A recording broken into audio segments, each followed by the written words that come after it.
So what I would do is I would wake up early in the morning. I go to office at 9:30. So what I would do is I would wake up at 4:30 or 5 maybe, and I would sit for like 6, 7, 8, 8:30, 3.5 hours straight. So in quant, what one could do is not consider quant as math because it's not math. Uh, I considered it to be math. That's why I was a bit overconfident. Quant tests a very different skill. If you do it very perfectly, as Sandeep Sir says, I guess you are done with quant. You don't need anything else. Hmm. Not even, not a single resource, not even GMAT Club, not any other resource. Good evening, Herak. Good First of evening. all, congratulations on that brilliant score, 715, 99 percentile. And let me just walk you through the scores performance section. It's a little blurred out or shined out. The score report is shining per se. 88th percentile on quant, 100th percentile on verbal reasoning, and data insights in 89th percentile. I mean, this is like verbal reasoning, 100th percentile is like a massive jump.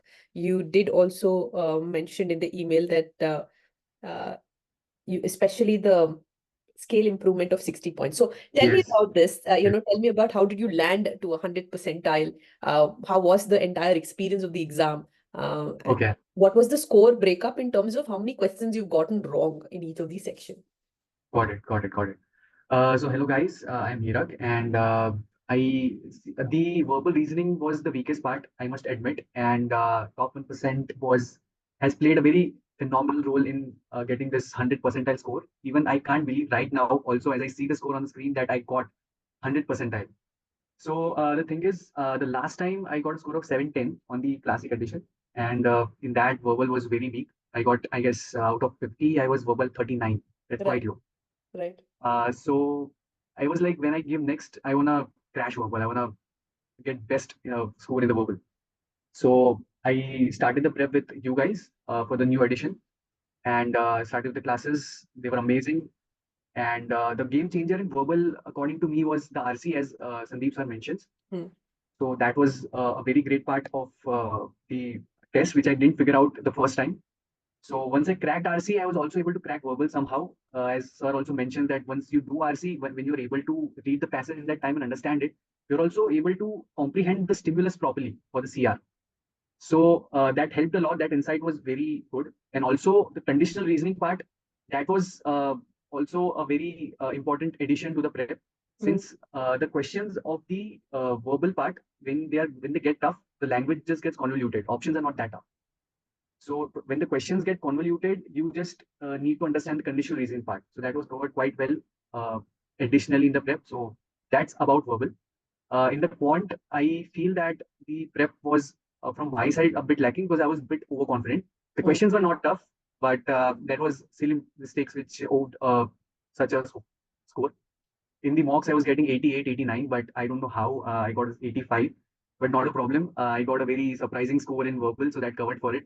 Yeah. And in the data, also I was getting kind of good score. Maybe it was the exam pressure which got me to 81 out of 90.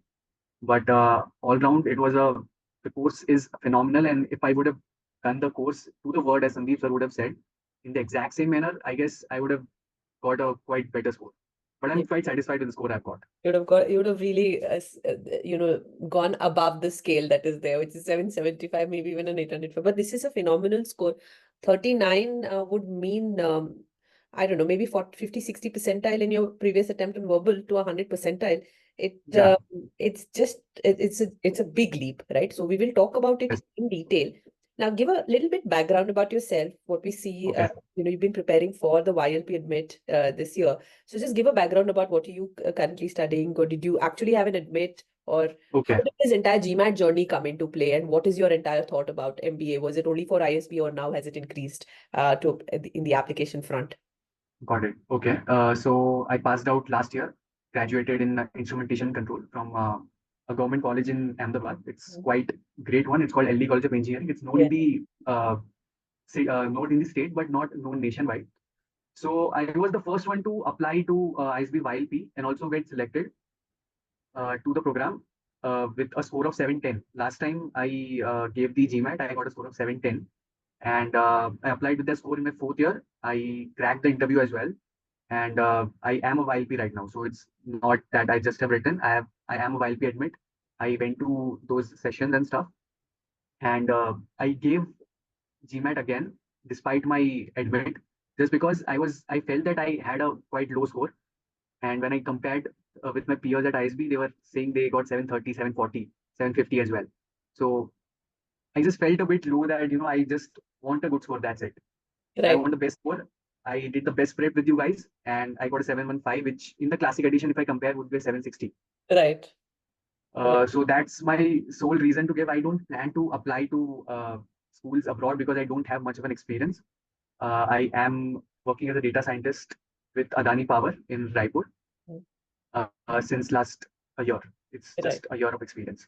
So So that's about my journey. you intend to start full time with ISB in about a year, 2 years? I plan to, yes. I mean, I'm quite satisfied with what I've learned, and I guess I'll not be having a very great learning curve 6 months down the line. Right, So also I want a work shift, a function shift, and industry shift. And I'm interested in consulting industry. So ISB seems like a good fit for me.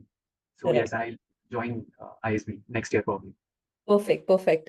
So this looks, your entire journey looks like super crystal clear, but the entire, I mean, I'm a little surprised, really happy surprised that not settling for just the score. In spite of the result, you met your result, you met your goals, still you were not settling for that score. This is very inspiring, more than surprising. So let's just dive a little deeper into your GMAT preparation, the Focus Edition preparation. So of course there were many sections that were out of your way, which is in Quant, a couple of sections were removed. In verbal, the entire essay was removed. So when you started with this section, what was the most challenging section? You ideally mentioned verbal, but where were you with Quant? Where were you with IR at the time, right? And where were you with the verbal section overall when you started? Okay. So in the last GMAT, I had a Q49 Right, out of 51. So I don't know how it's scaled in the new edition. So I was pretty confident that yes, I can. I have already done the quant part, so I didn't focus much on it.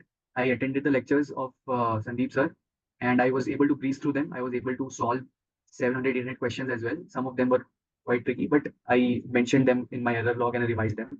So that seemed pretty smooth, and I thought that I will be able to do it. And in the mocks as well, uh, I was able to do it. mm, And mention about the course for quant part, it's very sufficient. The way he takes you through the course, the way he takes the classes, the way he recommends to solve questions from so and so parts, like solve 20 from these part, like 80 from these, do this, first do these, and then 700, 800 questions. That's very perfect. And if you do it very perfectly, as Sandeep Sir says, I guess you are done with quant. You don't need anything else. mm. Not even, not a single resource, not even GMAT Club, not any other resource. Right. Right. So that's about quant. And the best part of the course, I must admit, is verbal. Best part. Uh, I mentioned some of the tidbits. I repeat, I'd be a bit redundant here that conditional reasoning is a game changer because not all the people give importance to it. Because it's not tested uh, kind of, especially on the CR part. But if you are good with the easy questions and when you get to the tough questions, the language gets convoluted. And if you have done CR conditional reasoning properly, you are able to get those questions quite easily in the time frame of 2 minutes. Because questions inherently are not that tough, time is the only constraint. So if you are able to solve those conditional reasoning, convoluted language, stimulus, understand the stimulus properly, then you are able to stuff quite easily. So that's one. Also, the CR was the approach of CR, the octave.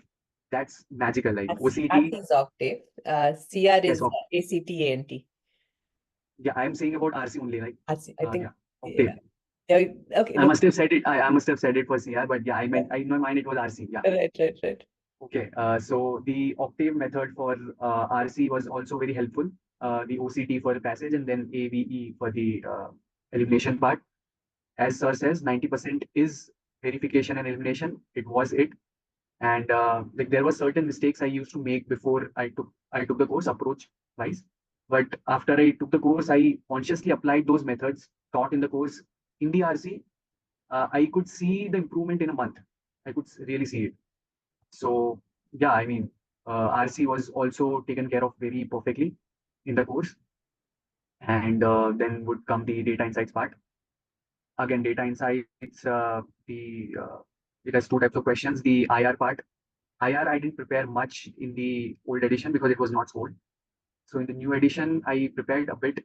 It was okay. I mean, the course, it's a new section, so even you guys must be tweaking things a bit. And in a portal also, you have tried to give 12 tests and sectionals in DI. So that also seems to be quite exhaustive material. And yeah, that's also a thing which kind of does the job quite well in the DI part. But what I feel is, if you solve 705, 805 questions in the DI, I mean the MSR data, and I mean MSR, it's graphs and tables and two-part analysis. If you Right. solve 705, 805 questions of official in under 3 minutes, you are able to give you'll not face time crunch in the section. Correct. So Correct. that's the part which I think is I was lacking at the time. If I Right. would have done that, I would have done better in the DI part because like I could see that in the DI part of GMAT, the questions were not that tough. It was just that the stimulus of the questions was a bit bigger.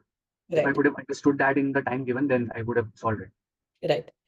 So let's just talk about the entire framework to your preparation, right? Did you because somewhere you mentioned you did not focus too much on quant, and you said you wished that you focused on quant and IR to have gotten a better score. So there was a study plan given. So did you modify the plan according to your strengths and the weakness? Because then Sandeep also allows for it, but then you have to be very confident on what you're doing. So what was your method, let's say in comparison with the study plan that was given to you?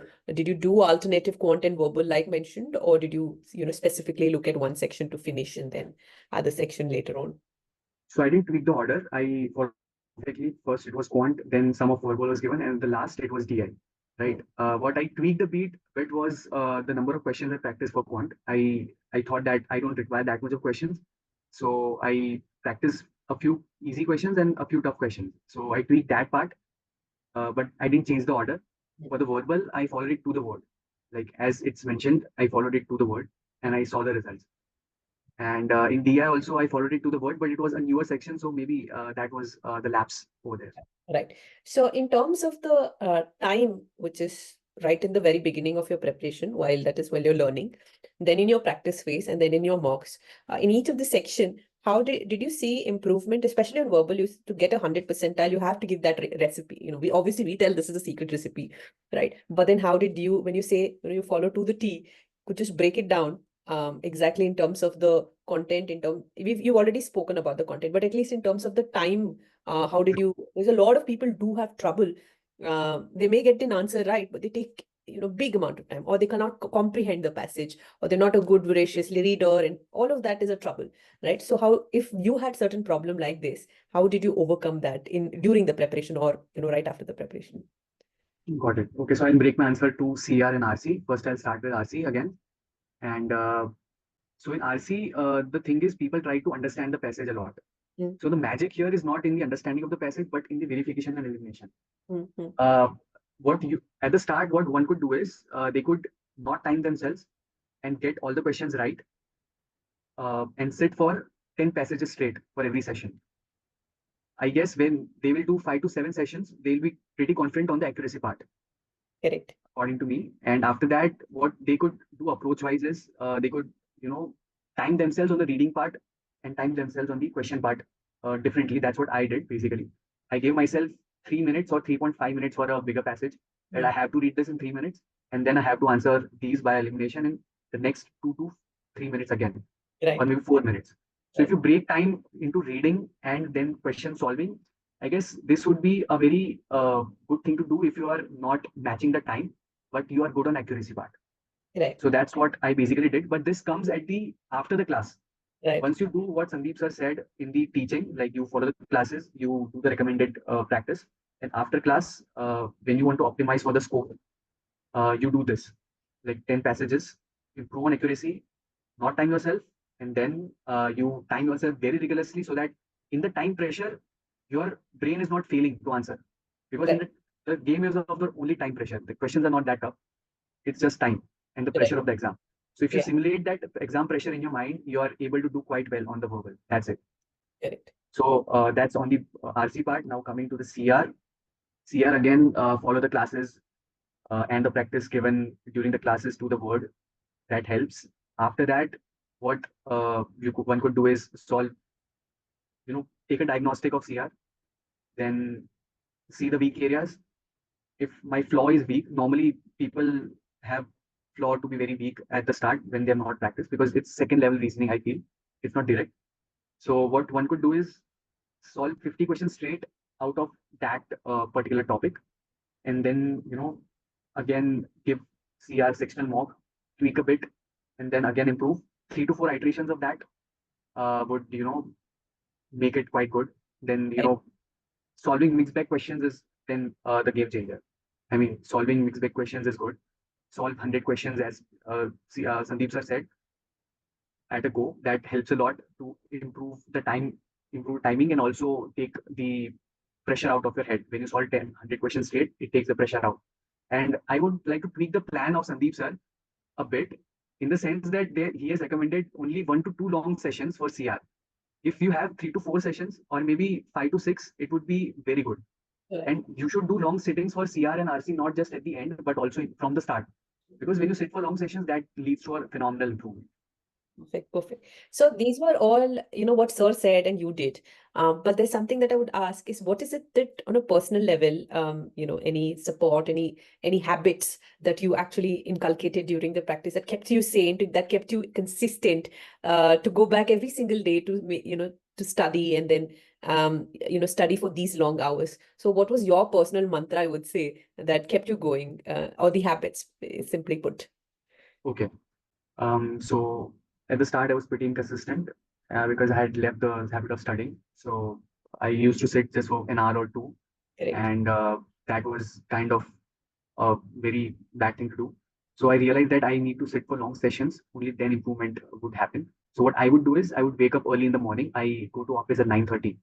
So what I would do is I would wake up at 4:30 or 5 maybe, and I would sit for like 6, 7, 8, 8:30, 3.5 hours straight, and not study entirely for the day. I would do 3.5 to 4 hours a day is enough, and I would stretch maybe 8 hours on the weekends in a single stretch.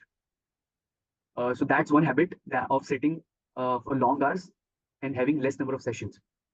When you sit for long hours, the magic is that if you are having tough questions to do, in the first hour, you won't be able to take those tough questions. But in the second hour, once your pace of the mind improves and you are into the prep, then you're able to do those tough questions easily. But those tough questions, when you do in the first hour of the prep, you may be not able to do it. You're right. Right. So, having that consistency of the mind for 3 to 3.5 hours helps a lot to, improve and consolidate that knowledge. And So, also, yeah. yeah, but did you have any, like you said, you just joined work, was work a little bit hectic some days, and were there any days that you, in the duration that you were preparing, that you had to like be inconsistent, or maybe, give up on some days, and how did you recover, if you did at all? Or if you did not, then, what were you looking forward to every single day, coming and doing, making sure that 3 to 4 hours every single day that you were giving into this? Were there any times such, anything like that? I mean, No. there were times sometimes that I would uh, wake up a bit late, but thinking that time has gone, I shouldn't do it. That's the thing one should avoid. Just Yeah, showing up would help. right. Being consistent is key. If you don't have time, if you just have 1 hour, don't think that the time is wasted. Just show up, do whatever is there. That's it. It's just simple. Very right mindset. I just wanted to show people that, that's the kind of mindset that you need to have every single day while you're preparing. So, on the exam day, right? What was the order that you chose to do first? Because it again comes with what you said, that, hard questions, and then go with easier. So why did you choose that order in the very first place? Was it verbal, quant, DI? What was the order, and why did you choose that order in the exam? Okay. So I chose the order of quant, then verbal, then DI. DI was a bit on the easy part, so I didn't want to start with it. So I kept it at the end because first section is very important. And verbal, I knew I could do it in a breeze after such a extensive practice. So I kept it on the middle part, because even if my mind is a bit exhausted after 45 minutes, I can do verbal. So the only thing left for me to choose is quant. So I kept the quant first, then verbal, and then DI. So that's how I chose the 3 sections. And that answers the question, right? Yeah, yeah. So in any of these section, did you see yourself losing out on time because you mentioned in the very beginning that you had some exam pressure. So what happened in the quant and the DI section? Would you be able to tell me during the exam? Yeah, so in quant, time pressure was not something I experienced, but I made certain silly mistakes. I was able to complete the section 7 minutes early, 7 to 8 minutes early, as far as I can remember. But somewhere there were some unconscious mistakes I made. So I have the score right now in front of me. Just a minute. I'll just say the number of mistakes I did. You want to share the screen? Quant, sure. So this is my quant breakup. Yeah, quant. We can use this graph to see. Yeah. I made 3 mistakes. So this was the question which was I found toughest. After completing the entire section, 7 minutes early, I came back to this question. It was time and distance problem, and I couldn't do it even after putting that much of time. Yes. And these two were silly mistakes. This is time and distance.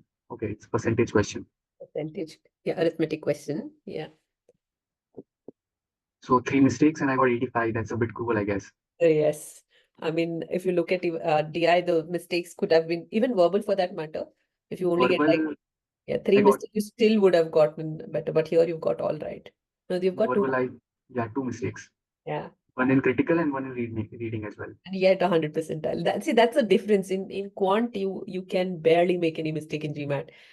One mistake will cost you more than one mistake in verbal.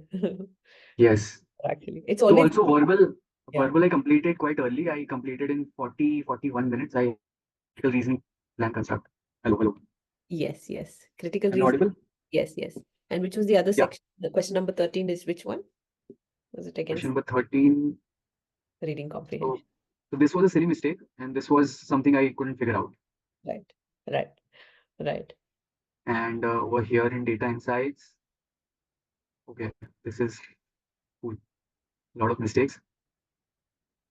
So what I feel is I was good with the data what's that? I mean, DS questions. I was very good with DS questions, but Yeah. when they get mixed with the IR type questions, I was doing a bit poorly. Right. So we can stop sharing the screen. Just Okay. to end this entire experience, what would you say that you would have done differently in terms of, let's put it as a do's and the don't list, right? So if you were to go back, or maybe if you were to tell somebody else, these are the do's and these are the don'ts. We have already said that a lot, but maybe you can just list them in these two lists, you would say, columns, I would say. What would that be? Yeah. I would keep it very simple. I'll give one do don't for every section. So in quant, what one could do is not consider quant as math because it's not math. I considered it to be math. That's why I was a bit overconfident. Quant tests a very different skill. It's basically a mix of verbal and math. That's quant. So getting that right mindset before starting the preparation is pivotal to the quant prep. Because when you see the math part of the questions, it's not that tough. It's just how you understand those questions. So getting that mindset correct before starting the quant prep is a do for me. And don't is, I mean, Indian test takers are quite good on quant, so I don't have any kind of emphasis of what to do and what not to do. They normally figure out. The main part is verbal. So for verbal, again, sitting for long would help. Don't do verbal for 1 or 2 hours. If you don't have time, go to DI or go to quant, but don't do verbal for short period of time. It won't lead to improvement. So sit for at least 2.5 to 3 hours. Plan your schedule in such a way that you sit for 2.5 to 3 hours. That would lead to phenomenal improvement in verbal. So that's a do and also a don't with it. Right. And in the DI part, the thing is people figure out DS quite easily after a lot of practice. Just the thing which lacks is the time part for the IR type questions. So a do for that is after class, solve 705, 805 level questions, official questions under 3 minutes. When you do that, you will have quite a confidence that you can nail this entire DI section in the given 45 minutes. Correct. So that's a do. And a don't is don't become overconfident by solving easier IR questions because in the previous edition, the IR was quite easy. So the questions you find online are quite easy, right? So you need to solve tougher questions in the IR type questions, and you need to interpret the information given quite uh, in time. You need to do that. So Right. solve tougher questions for DI. So that's my do and a don't for that. Perfect. So I have to tell you one of the things that's I told you before as well, and I'm going to tell it again. You haven't really settled for the score that you have, in spite of having the result, in spite of knowing where exactly you're going to be going to. So this is a great mindset shift. This is, it all comes again from Sandeep Sir also, and you've also seen out there that people do not settle for less, right? So it's very inspiring, and I have to congratulate you on behalf of Sandeep, so on behalf of the entire team for a phenomenal 99 percentile score. Welcome to the 99 percentile club, I would say. Thanks a lot. With that, if you have any message, please let me know. I'll pass it on to Sandeep sir. But one message from him, he's extremely proud. I'm very grateful that you have chosen and trusted him as your mentor in this particular journey. Thank you so much. Okay, so my message would be, first of all, I'd like to thank you guys for prepping me for the GMAT. You are the best ones on the market. And I like the marketing style of Sandeep sir. Absolutely. He doesn't market, but he markets himself. So that's one thing which I like the best. And that's what I'd like to tell him, that the way he portrays himself to be the best, he is the best. And Yeah. one message to the students is just be hungry. Just be hungry for knowledge. Don't run after a score. If you do things in a with a proper mindset, you will automatically get a score. That's Yes. it. It's a test of a mindset and not a test of the underlying skills. Right. Now, here's wishing you all the very best. One of the things that if you haven't done already is to be able to pick up the KTW session, because that's going to really impact what, how you would like to project yourself next to the world and gain more information. It's a great way to start your knowledge journey, the quest for knowing more what's going on in the world in every segment of what the world has to offer, right? So starting KTW, this be great leap. And again, wishing you all the very best in whatever you do. I have a feeling that there's something more than ISP that you will do in the next 2 years, but let's just figure that, see how the course of time will take you there. But let's stay connected and really wish you that you do the best in your life, right? Thanks a lot. Thanks a lot, Natasha. Good luck. You have a lovely evening. Bye bye. Take care.